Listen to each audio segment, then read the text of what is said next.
இரக்கத்தையும் அவருடைய நீதியும் சொல்லி துதிக்கிற ஒரு சங்கீதமாக இருக்கிறது. ஆகினால் தாவீது சொல்கிறான், கர்த்தரை நான் எக்காலத்திலும் சோத்தரிப்பேன், அவர் துதி என் வாயிலே இருக்கும். கர்த்தரை எக்காலத்திலும் சோத்தரிப்பான். சில நேரங்களிலே நமக்கு ஆண்டவர் எல்லா காலங்களையும் நம்மளால் துதிக்க முடியாது. சில நேரத்தில் அப்படி இருக்கும். துக்கமான சூழ்நிலையிலே, கவலையான சூழ்நிலையிலே, பயமான சூழ்நிலையிலே, நெருக்கமான சூழ்நிலையிலே நாம் தேவனை துதிக்க மாட்டோம். ஆனால் தாவீது சொல்கிறார், வேதனைகள் மத்தியிலே, பாடுகள் மத்தியிலே, உபத்திரவத்தின் மத்தியிலே அவன் சொல்லுகிறான், கர்த்தரை எக்காலத்திலும் சோத்தரிப்பேன். எந்த காலமானாலும், வாழ்விலும் தாழ்விலும், எந்த சூழ்நிலையிலும் பவுல் தேவனுடைய அன்பை விட்டு என்னை பிரிக்க முடியாது சொன்னார். தாவீது சொல்றார், நான் எக்காலத்திலும் கர்த்தரை நான் துதிப்பேன், அவருடைய துதி என் வாயில் இருக்கும், நான் அவரை துதிக்கிறதுல மறந்து போக மாட்டேன். தேவ பிள்ளையே, இந்த டிசம்பர் மாதம் நீ ஆண்டவர் எக்காலத்திலும் நீ சோத்திரம் பண்ணணும். அவர் துதிக்கு பாத்திரராக இருக்கிற அப்படின்னாலே கனமும் மகிமும் அவருக்கு உண்டாயிருக்கும்படி அவரை நீங்கள் துதிங்கள். கர்த்தருக்குள் என் ஆத்மா மேன்மை பாராட்டும். மேன்மை பாராட்டணும். கர்த்தர் நல்லவர் என்பதை நாம் மேன்மை பாராட்டணும். அல்லேலூயா. யார் இந்த உலகத்தில் அரசியல்வாதிகள், சினிமா நடிகர்களை மேன்மை பாராட்டி இருக்கிறாங்க, விஞ்ஞானிகளை மேன்மை பாராட்டுகிறாங்க, தங்களுக்கு தெரிந்தவர்கள் மேன்மை பாராட்டுகிறாங்க. நாம் யாரை மேன்மை பாராட்டணுமா? கர்த்தரை மேன்மை பாராட்டணும். சிலுவையில் அறையப்பட்ட இயேசு கிறிஸ்துவை அல்லாமல் வேறொன்றை குறித்து நான் மேன்மை பாராட்ட மாட்டேன். அல்லேலூயா.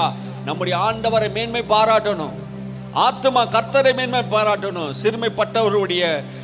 சிறுமைப்பட்டவர்கள் அதை கேட்டு மகிழ்வார்கள். ஆமே. நீங்கள் சிறுமைப்பட்ட மக்கள் பாருங்க, இதை கேட்டு மகிழ்வார்கள். ஏயா, இந்த மனுஷனுக்கு இவ்வளோ துன்பம் வருது, இவ்வளோ பாடு வருது, ஆனால் இவன் கர்த்தரை துதிக்கிறானே அப்படின்னு மேன்மை பாராட்டுவாங்க. காரணம் என்ன தெரியுமா? யோபுடைய வாழ்க்கையில் வந்த உபத்திரவங்க. ஒரே நாளில் 10 புள்ள செத்து போச்சு. ஆடு மாடு குதிரை குட்டங்க எல்லா ஆட்கும் சொத்து ஒரே நாள் எல்லாம் போயிடுச்சு. ஆனால் அவன் சொல்றான், என்னை கொன்று போட்டாலும் அவர் மேல் நான் நம்பிக்கையா இருப்பேன். அல்லேலூயா. என்னை கொன்று போட்டாலும் நான் அவர் மேல் நம்பிக்கையா இருப்பேன். இந்த நம்பிக்கை, விசுவாசம் அந்த யோபுக்குள் இருந்தது பாருங்க. யோபு தேவன் நம்முடைய தேவனா இருக்கா. எக்காலத்திலும் யோபு தேவனை தூசிக்கவில்லை. ஒரு நாள் கூட தேவனை தூசிக்கல.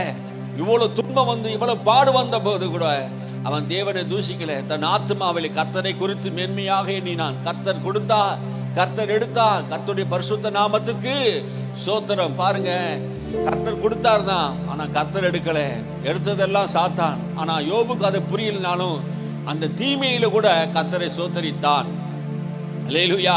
கர்த்தரை துதிக்கணும். சூழ்நிலை எல்லா நேரங்களிலும் கர்த்தரை துதிக்கணும். யோபு துதிக்கிறதை பார்த்து அந்த நண்பர்கள் எல்லாம் யோசித்து பார்த்தார்கள். அந்த ஊரார் எல்லாம் யோசித்து பார்த்தார்கள். இவ்வளவு தீமை நடக்கிறது. சொந்த மனைவி சொன்னா, பைத்தியக்காரா, இவ்வளவு தீமை நடந்து இருக்குது, இன்னுமா நீ தேவனை துதிப்ப? தேவனை தூஷித்து ஜீவனை விட்டு சாடா அப்படின்னு சொல்றார். ஆனாலும் ஒடி பைத்தியக்காரி அப்படின்னு சொல்றாரு. கர்த்தர் நல்லவர். அல்லேலூயா. கர்த்தர் நல்லவர் என்பதை யோபு ருசித்து பார்த்திருந்தான். கர்த்தரை நான் எக்காலத்தில் சோத்தரிப்பேன், அவர் துதி என் வாயில் இருக்கும், நான் அவரை மேன்மை பாராட்டுவேன். என்னோட கூட கர்த்தர் மகிமைப்படுத்துங்கள். என்னோட கூட கர்த்தரை மகிமைப்படுத்துங்கள். இன்னைக்கு நாம் எல்லாரும் ஒருமித்து கர்த்தரை என்ன பண்ணணும்? மகிமைப்படுத்து. ஒருமித்து அவர் நாமத்தை உயர்த்துவோம். வாருங்கள். ஆமே. இந்த சபை நடுவிலே நாம் வந்து இருக்கிறது எதற்காக வந்து இருக்கிறோம்? நாம் எல்லோரும் கர்த்தரை நாம் என்ன பண்ணுவோம்? உயர்த்துவோம். ஒருமித்து ஒரே மனதுடையவர்களாக எல்லோரும் கூடி வந்து தேவனை சோத்தரித்தார்கள். பயபக்தியோடு கர்த்தரை ஆராதிக்கிற இடமாக இன்னைக்கு வீடுகளிலே நாம் ஆராதிக்கும் போது நாம் ஒருமித்து ஆராதிக்கணும். சபைகளிலே ஆராதிக்கும் போது ஒருமித்து ஆராதிக்கணும். அப்படி ஒரு மனதை கர்த்தர் தருகிறார். நான் கர்த்தரை தேடினேன், அவர் எனக்கு செவி கொடுத்து என்னுடைய எல்லா பயத்துக்கு என்னை நீங்களாக்கி விடுவித்தார். கர்த்தரை தேடினேன். தாவீது சொல்றா, எல்லா சூழ்நிலையிலும் நான் கர்த்தரை தேடினேன். எனக்கு வந்த போராட்டங்கள், எனக்கு வந்த உபத்திரவங்கள், எனக்கு வந்த கஷ்டங்கள், எனக்கு வந்த போர்கள், எனக்கு வந்த விரோதமான செயல்கள் எல்லாத்துக்கும் மத்தியிலே நான் கர்த்தரை நோக்கி தேடினேன். அவர் என்னுடைய எல்லா பயத்துக்கு என்னை நீங்களாக்கி என்னை மீட்டு கொண்டார். நீ கர்த்தரை தேடும் போது உன் வாழ்க்கையில எல்லா பயத்துக்கும் உன்னை நீங்களாக்கி மீட்டுக் கொள்கிற தேவன் நம்மோட கூட இருக்கிறார். அல்லேலூயா. அவர்கள் அவரை நோக்கி பார்த்து பிரகாசம் அடைந்தார்கள். அவர்கள் முகங்கள் வெட்கப்பட்டு போகல. ஆமே. கர்த்தரை தேடுவது மாத்திரமல்ல, அவரை நோக்கி பார்க்கணும். ஆமே, உன் ஜபங்களில் அவர் முகத்தை நோக்கி பார்க்கணும். அவர் முகத்தை நீ தேடணும். அல்லேலூயா. அவர் முகத்தை நீ நோக்கி பார்க்கும்போது உன் முகத்தில் ஒரு பிரகாசம் அடையும். ஆமென். அல்லேலூயா. மோசேயுடைய முகத்தில் ஒரு மகிமையின் ஒளி வீசியது. அவன் தேவன் நோக்கி பார்த்து கொண்டு இருந்தான். அப்போஸ்தலர்கள் சொல்றார்கள், நாங்கள் அவரை நோக்கி பார்த்தோம், எங்கள் இருதயங்கள் பிரகாசம் அடைந்தது, எங்கள் முகங்கள் பிரகாசம் அடைகிறது என்று சொல்கிறார். நீங்க தேவனை நோக்கி பார்க்கும்போது ஆண்டவர் உங்க முகத்தை பிரகாசம் அடைய செய்வார். நீங்க உங்க வாழ்க்கையில எல்லா சூழ்நிலையும் வெட்கமடைய மாட்டீங்க. வெட்கப்படாதவர்களாய் இருப்போம். எந்த காலத்திலும் கர்த்தரை தேடுகிறவர்கள், கர்த்தரை நோக்கி பார்க்கிறவர்கள், அவரையே தெய்வமாக கொண்டிருக்கிற ஜனங்கள் வெட்கமடைய மாட்டார்கள். அவரை நோக்கி பார்த்து பிரகாசம் அடைவார்கள். இந்த ஏழை கூப்பிட்டேன், கர்த்தர் கேட்டு என்னை, அவன் எல்லா இடங்களில் இருந்து என்னை ரட்சித்தார். கூப்பிடும்போது தாவீது கர்த்தரை நோக்கி கூப்பிடும்போது எல்லா இக்கட்டுகளுக்கும், எல்லா கஷ்டமான சூழ்நிலைக்கு என்னை விடுவிக்கிறார். வாழ்க்கையில கஷ்டம் வருதா, சூழ்நிலை வருதா, கர்த்தரை நோக்கி கூப்பிடு, ஆண்டவரை நோக்கி கூப்பிடு. தாவீது குமாரனே எனக்கு இறங்கும் என்று கூப்பிட்ட போது அவனுக்கு அவர் செவி கொடுத்தார். ஆமே, நீ தேவனை நோக்கி கூப்பிடும் போது அவர் உனக்கு செவி கொடுப்பா. உன்னை ரட்சிக்கும்படியாக இந்த உலகத்துக்கு வந்தவர், உனக்காக தம்முடைய ஜீவனை கொடுத்தவர், உனக்காக யாவையும் செய்து முடித்தவர். சிலுவையில எல்லா பாவத்தையும் எல்லா அக்கிரமத்தையும் தம்மேலே சுமந்து கொண்டார். அல்லேலூயா. உன்னை ரட்சிப்பதற்காக, உன்னை விடுதலை செய்வதற்காகவே. ஆகினால் அவரை நோக்கி நீ கூப்பிடு. இந்த ஏழை கூப்பிட்டேன் என்று சொல்றார். தேவனுடைய தூதன், கர்த்தருடைய தூதன் அவருக்கு பயந்தவர்கள் மேலே சூழ பாலங்கி அவர்களை விடுவிப்பார்கள். அல்லேலூயா. கர்த்தருடைய தூதனானவர் நமக்காக இறங்கி, சூழம் இறங்கி, நம்மை சுற்றிலும் இறங்கி நம்மை விடுதலை செய்கிறவர்களா இருக்கிறார்கள். நமக்காக தேவ தூதர்களை கர்த்தர் பாதுகாப்பா வைத்திருக்கிறாராம். இந்த சங்கீதக்காரனுக்கு புரிந்தது. புதிய ஏற்பாட்டில் வாழ்கிற தேவ பக்தி உள்ள பிள்ளைகள் நீங்க புரிந்து கொள்ளணும். கர்த்தர் எனக்காக தூதர்களை வைத்திருக்கிறார். அல்லேலூயா, அல்லேலூயா.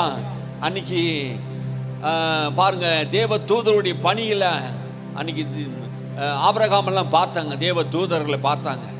இன்னைக்கு தேவ தூதர்கள் நமக்காக பணிவிட செய்கிற ஆவிகளா இருக்கிறார். ரட்சிக்கப்பட்டவர்களுக்கு பணிவிட செய்வதற்காக நமக்காக கொடுக்கப்பட்ட தூதர்கள், நமக்காக நம்முடைய தூதர்கள் இருக்கிறார்கள்.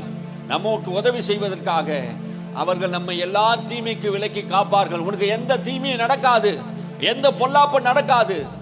ஆண்டவர் உன்னை காப்பாற்றுவார். நீ அவரை தேடும் போது, அவர் சமூகத்தை பார்க்கும்போது, அவரை நோக்கி பார்க்கும்போது உனக்கு தீமை வராது, உனக்கு பொல்லாப்பு நேரிடாது. உன் வாழ்க்கையில் எந்த கஷ்டங்கள் துன்பங்கள் மத்தியிலே நீ வாழ்ந்தாலும் உன்னை விடுதலையாக்கும்படியாக அவர் தமது தூதர்களை அனுப்புவார்.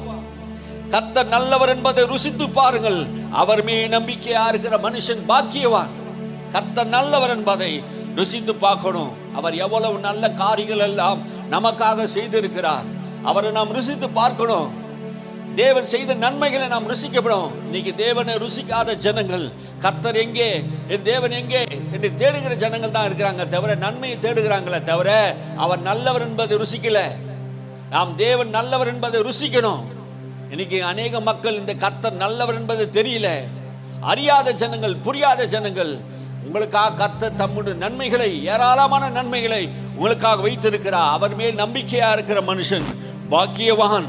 அல்லேலூயா. யாரை நீங்க நம்ப போறீங்க?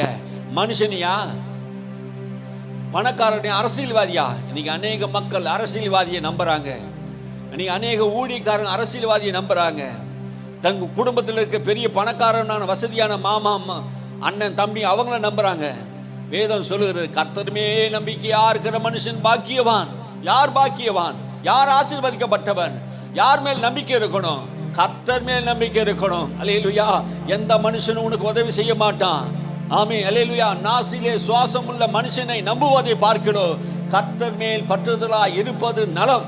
நீங்க தேவன் மேலே நம்பிக்கை உள்ளவரா இருக்கணும். என்னை கொண்டு போட்டாலும் தேவன் நல்லவரா இருக்கிறார். ஆமென். அவர் மேல் நான் நம்பிக்கையா இருப்பேன் என்று யோபு சொல்றாரே, அதே போல தேவன் மேல ஒரு நம்பிக்கை உனக்கு இருக்கணும். சாத்ராக், மேஷாக், ஆபேத்நேகோ எங்களை கொண்டு போட்டாலும், இந்த அக்கினி சூழ்நிலை போட்டாலும் நீ நிறுத்தின அந்த பொற்சிலையை வணங்க மாட்டோம் நேபுகாத்நேச்சாரே என்று கர்த்தர் மேல் நம்பிக்கையா இருந்தார்கள். அல்லேலூயா. தேவன் மேல் நம்பிக்கையா இருக்கிற மனுஷனுடைய வாழ்க்கையிலே கர்த்தருடைய பரிசுத்தவான்களே, அவருக்கு பயந்தவர்களே, நம்பிக்கையா இருக்கிற மனுஷர்களே, அவர் சொல்றாரு, கர்த்தருடைய பரிசுத்தவான்களே, அவருக்கு பயந்தவர்களே.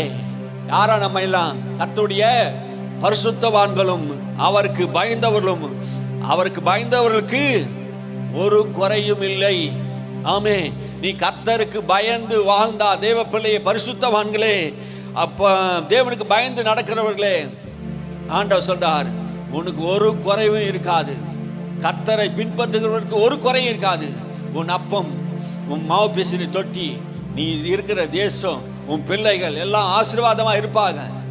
கடவுளை தேடுகிறவர்களுக்கு ஒரு நன்மை குறைபடாதுங்க. கர்த்தரை நம்பி வருகிற ஒரு நாள் கைவிடப்பட்டதே கிடையாது.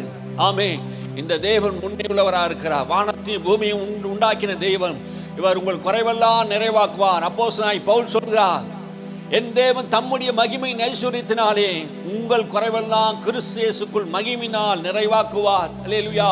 உன் குறைவை நிறைவாக்குற தேவன். எந்த விஷயத்தெல்லாம் நீங்க குறைவுபட்டு இருக்கிறீங்களோ, ஆண்டவரை நம்பும் போது, பரிசுத்தவான்களே, கர்த்தருக்கு பயந்தவர்களே, நீங்க தேவனை நம்பும் போது உங்கள் குறைவெல்லாம் கிறிஸ்துக்குள் மகிமையினால் நிறைவாக்குவார். உங்களை நிறைவாக்குற தேவன் நம்மோட கூட இருக்கிறார்.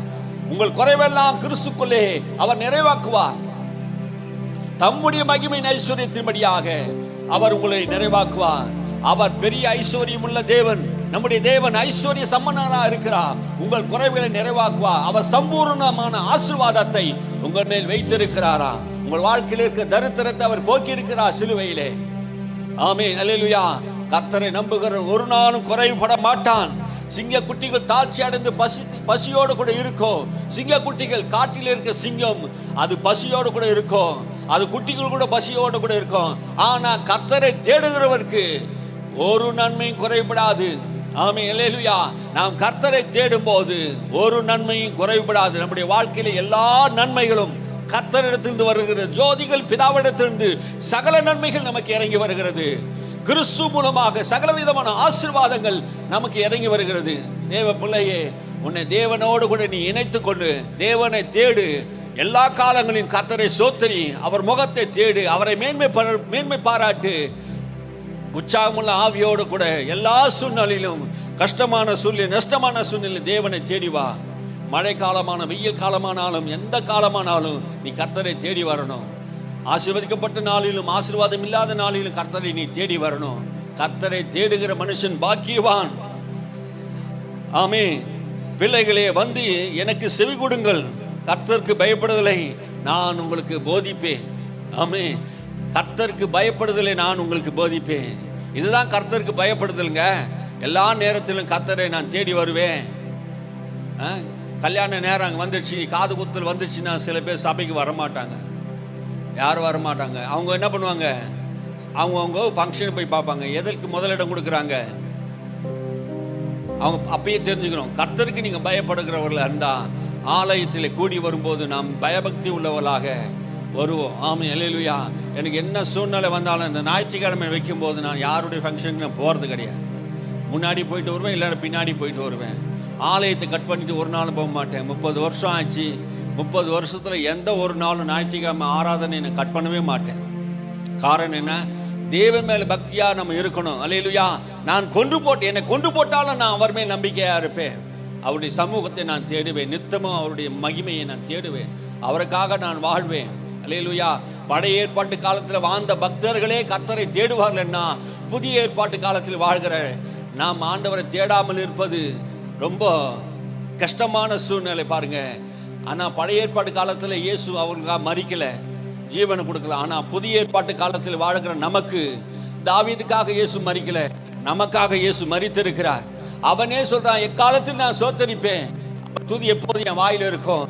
நான் சொல்லணும், எனக்காக மரித்தவரை நான் துதிப்பேன், எனக்காக ஜீவன் கொடுத்தவரை துதிப்பேன், எனக்காக பாடுபட்டவரை துதிப்பேன், என் சாபங்களை சிலுவையில் ஏற்றுக்கொண்டவரை துதிப்பேன், எனக்காக மரித்து உயிரோட கூட எழுந்தவரை நான் துதிப்பேன், எக்காலத்திலும் துதிப்பேன்.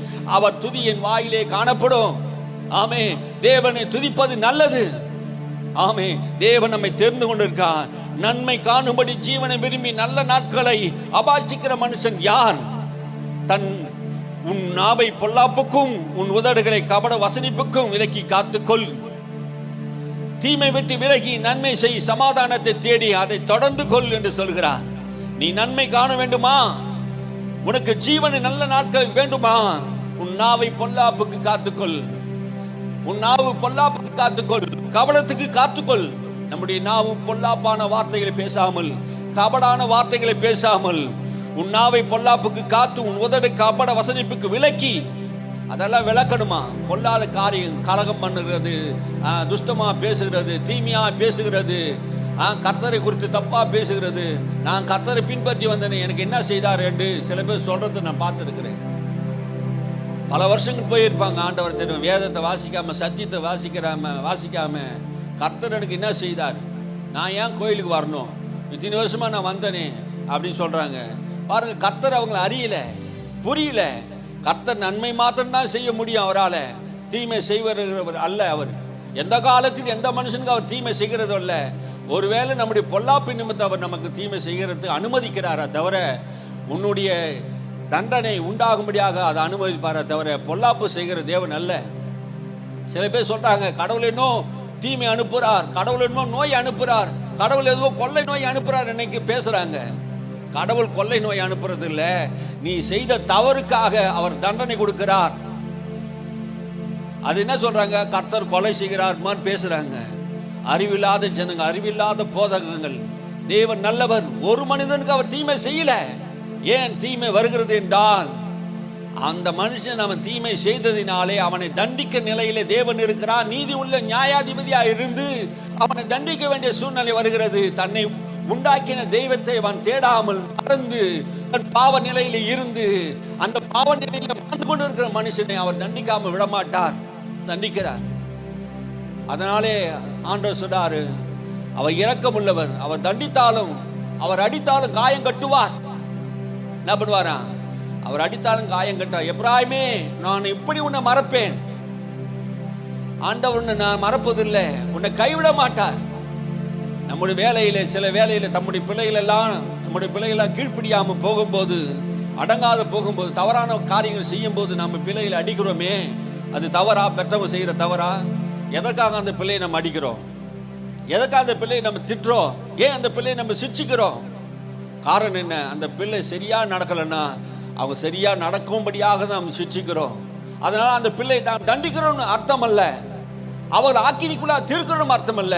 அந்த பிள்ளையுடைய நல்வாழ்வு சரியாகணும் என்பதுதான் அது முக்கிய நோக்கமா இருக்கிறது. கடவுள் நல்லவர் என்பது, கர்த்தர் நல்லவர் என்பதை ருசித்து பார்க்கணும்.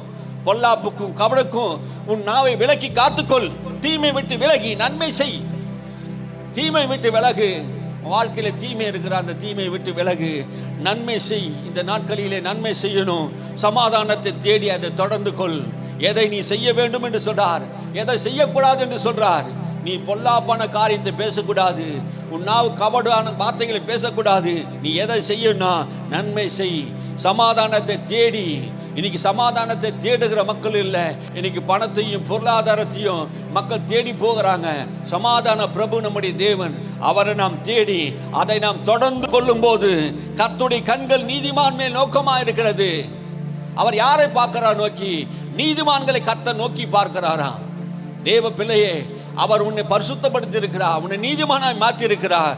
நீ அவரை நோக்கி பார்க்கும் போது அவருடைய செவி உன் கூப்பிடுதலுக்கு திறந்திருக்கிறது. நீ கூப்பிடும் போது ஆண்டவர் உனக்கு செவி கொடுப்பார். அல்லேலூயா. ஆண்டவர் எல்லாருக்கும் செவி கொடுக்கிறார் தான், ஆனா நீ கூப்பிடும் போது உடனடியாக பதில் கொடுப்பார். ஆமென். அல்லேலூயா. நான் கூப்பிட்டேன், கர்த்தர் என்ன கூப்பிட்ட நாளிலே எனக்கு பதில் கொடுத்தார். ஆமே. தேவன் நமக்கு கூப்பிடுகிற நாளில பதில் கொடுக்கிற தேவனா இருக்கிறார். நாம் தேவனை நோக்கி கூப்பிடும் போது ஆண்டவர் நமக்கு பதில் கொடுக்கிறவரா இருக்கிறார். அவர் செவி நமக்கு சாய்த்து இருக்கிறது. தீமை செய்கிறவருடைய பெயரோ பூமியில் இராமல் அற்று போக பண்ணுவேன். கர்த்தருடைய முகம் அவருக்கு விரோதமாக இருக்கிறது. தீமை செய்கிறவருடைய பெயர் அவர் கிறுக்கி போடுகிறார். ஆமென். அல்லேலூயா.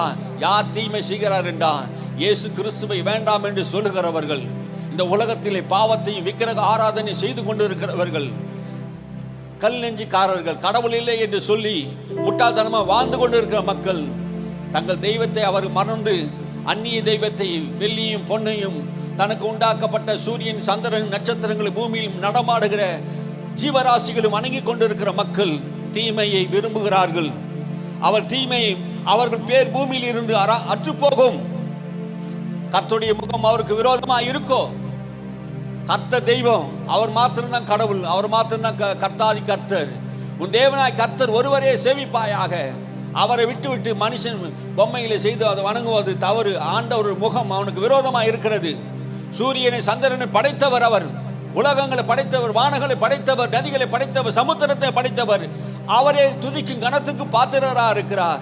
அவரை துதிக்காமல், அவரை கனம் பண்ணாமல், அவரை சேவிக்காமல் வாழ்ந்து இருமாப்பாய் வாழ்ந்து கொண்டிருக்கிற மக்களுக்கு விரோதமாக கர்த்தர் எழும்புவார். அவருக்கு விரோதமாக ஆண்டவர் செயல்படுவார். அவர்கள் பூமியிலே அவர்கள் நிர்மூலமாக்கப்படுவார்கள். நித்தியத்திலே அவருடைய பேர் கெடுக்கப்பட்டு போகும். அந்த நித்திய ராஜ்யத்தில் அவர் பிரவேசிக்க மாட்டார்கள். அவருடைய முகம் அவருக்கு விரோதமாக இருக்கும். ஆமென், அல்லேலூயா. நீதிமான் கூப்பிடும் போது கர்த்தர் கேட்டு அவருடைய எல்லா உபத்திரத்தையும் நீங்கி விடுதலையாக்குவார். அல்லேலூயா. நீதிமான் கூப்பிடுவாராம், ஆனா அவனை எல்லா இக்கட்டுக்கும் விடுதலையாக்குவார். அல்லேலூயா. உன்னை ஆண்டவர் எல்லா இக்கட்டுகளுக்கு விடுதலையாக்குற தேவனா இருக்கிறார். எல்லா இக்கட்டுக்கும் ஆண்டவர் உன்னை விடுதலையாக்குவார். நொறுங்குண்ட இருதயம் உள்ளவராக கர்த்தர் சமீபமா இருந்து, நொறுங்குண்ட இருதயம் உள்ளவருக்கு கர்த்தர் சமீபமா இருந்து நறுங்குண்ட ஆவி உள்ளவர்களை ரட்சிக்கிறார். அல்லேலூயா. நீ கூப்பிடும் போது எப்படி கூப்பிடணுமா? இருதயம் நெருங்குண்டவர்களாக கர்த்தரை கூப்பிடும் போது அவர் உன்னை ரட்சிப்பார். பலியும் காணிக்கையும் அவர் விரும்பல.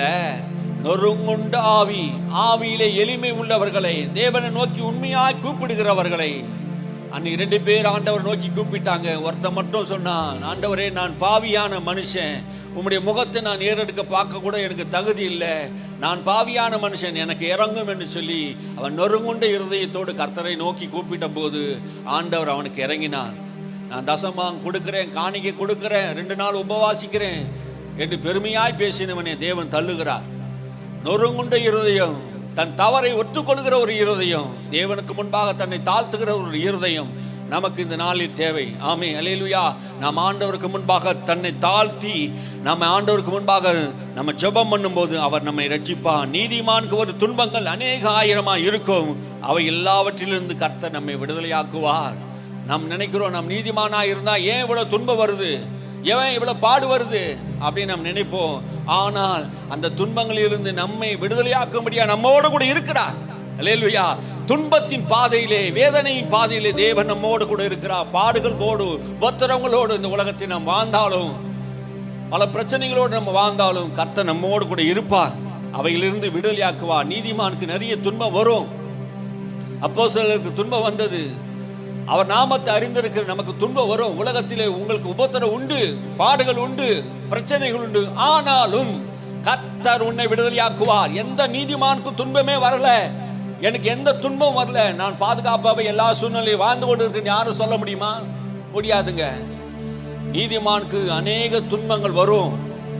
ஆனா அந்த துன்பத்திலே நாம் விழுந்து கிடக்க மாட்டோம். துன்மார்க்கன் அந்த துன்பத்தில் விழுந்து கிடப்பான். கர்த்தரோ நம்மை தூக்கி எடுப்பார். அல்லேலூயா. நம்மை தூக்கி எடுக்கிற தேவனா இருக்கிறார். நம்முடைய எலும்புகளை காப்பாற்றுகிறாராம். அல்லேலூயா. உன் எலும்பு உடையாதுங்க. ஆமென். உன் எலும்புகளை நித்தமும் பலனுள்ளதாய் மாற்றுவார். அல்லேலூயா. வேத வசனம் சொல்லுகிறது, தாவீது சொல்றான், உன் எலும்புகளை அவர் காப்பாற்றுவார். இன்னைக்கு அநேகருடைய எலும்புகள் முறிக்கப்படுகிறது. நீதிமானுடைய எலும்புகள் முறிக்கப்படுவதில்லை என்று வேதம் சொல்கிறது. இயேசு நீதிமானாய் இருந்தபடினாலே சிலுவையிலே தொங்கும் போது அந்த 2 கல்லனுடைய எலும்புகள், கால் எலும்புகளை உடைத்தார்கள். உடைத்ததுக்கு அப்புறம் அவங்க செத்தாங்க. ஆனா இவருடைய கால் எலும்பு உடைப்பதற்கு அவர் போன போது இவர் நீதிமானாய் இருந்தபடினாலே இவருடைய எலும்புகள் உடைக்கப்படலை. ஆமே, இவர் இத்தனை சீக்கிரமா மரித்து விட்டார். நீதிமானுடைய எலும்பு காப்பாற்றப்படும். அல்லேலூயா. அப்படின்னா என்ன அர்த்தம்? உனக்கு ஒரு ஆக்சிடென்ட் நடக்காது, உன் எலும்பு முறியாது. ஆமென், அல்லேலூயா. உன்னை பாதுகாக்கிற தேவன் உன்னோடு கூட இருப்பார். அவைகள் ஒன்றும் முறிக்கப்படுவதில்லை. தீமை துன்மார்க்கனை கொல்லும், நீதிமானை பகைக்கிறவர்கள் குற்றவாளி ஆவார்கள். அல்லேலூயா. தீமை துன்மார்க்கனை கொல்லுமா? இந்த உலகத்திலே தீமை அவனை கொல்லும், துன்மார்க்கனை கொல்லும். நீதிமானை பகைக்கிறவர்கள் குற்றவாளி ஆவார்கள். அல்லேலூயா. இந்த உலகத்திலே அவர்கள் நீதிமானை போல காணலாம். ஆனா பரலோக ராஜ்யத்துக்கு முன்னாடி வரும்போது தேவனுடைய பிள்ளைகளை நீதிமானை எதிர்த்தவர்கள் குற்றவாளி ஆவார்கள். அல்லேலூயா. எவன் கொலை செய்தானோ, எவன் தேவ சபைக்கு விரோதமா பேசினானோ, நீதிமானுக்கு விரோதமா பேசினானோ, குற்றமில்லாத ரத்தத்தை காட்டி கொடுத்தானோ, எவன் பகைக்கிறானோ, எவன் விரோதிக்கிறானோ, அவன் மேல் குற்றம் சுமரும், நீதிமான் மேல் ஒரு குற்றம் சுமராது. அல்லேலூயா. நீதிமான் மேல் ஒரு குற்றம் சுமராது. எந்த பிசாசும் மேல குற்றம் சுமத்த முடியாது. அவரே நமக்காக மரித்தார், அவரே நம்முடைய பாவங்களை சிலுவையிலே சுமந்தார், அவரே நம்முடைய சாபத்தை நம்மை விட்டு நீக்கினார், நம்மை நியாயப்பிரமாண புஸ்தகத்திலிருந்து சட்ட திட்டங்களிலிருந்து நம்மை விடுதலை செய்தவர் அவரே. ஒருவனும் நம்மை குற்றவாளி என்று தீர்க்க முடியாது, ஒருவனும் நம்மை நியாயம் தீர்க்க முடியாது. நம்மை ரட்சித்தவர் நம்மோடு கூட இருக்கிறார். நாம் ஆராதிக்கிற அந்த இயேசு நம்மை விடுதலை செய்கிறவராக இருக்கிறார். நம்மேல் குற்றம் சுமராது. யாரு நம்மை குற்றவாளி என்று சொல்ல முடியாது. யோபுக்கு முன்னாடி தேவ சமூகத்தில் போய் யோபை குற்றவாளியாக தீர்த்தான். பிசாசு போய் குற்றவாளியா தீர்க்க முடியும், மனிதர்கள் நம்மை குற்றவாளியா தீர்க்க முடியும். ஆனால் நம்மேல் குற்றம் சுமருவதில்லை. நீதிமானை பகைக்கிறவர்கள் குற்றவாளி ஆவார்கள். கர்த்தர் தமது ஊழியக்காரனுடைய ஆத்மாவை மீட்கிறார். அவரை நம்புகிறவர் மேலும் ஒருவர் மேலும் குற்றம் சுமராது. அல்லேலூயா. கர்த்தரை நம்புகிற ஒருவர் மேலும் குற்றம் சுமராது. யாரும் மேல குற்றம் சுமத்த முடியாதுங்க. தேவன் நீதி உள்ள நியாயாதிபதியா இருந்து உங்களை வழி நடத்துவார். அல்லேலூயா. வாசிக்கப்பட்ட சங்கீதம் 34வது சங்கீதத்தில் சுருக்கமான பார்த்தோம், ஆனால் விவரமான பார்த்தோம்னு வச்சுங்களேன், அது ஒவ்வொரு வசனம் தியானிக்க தியானிக்க தியானிக்க அது தேன் கூட போல இருக்கிறது. அல்லேலூயா. கர்த்தர் நம்மை ஆசீர்வதிப்பாராக.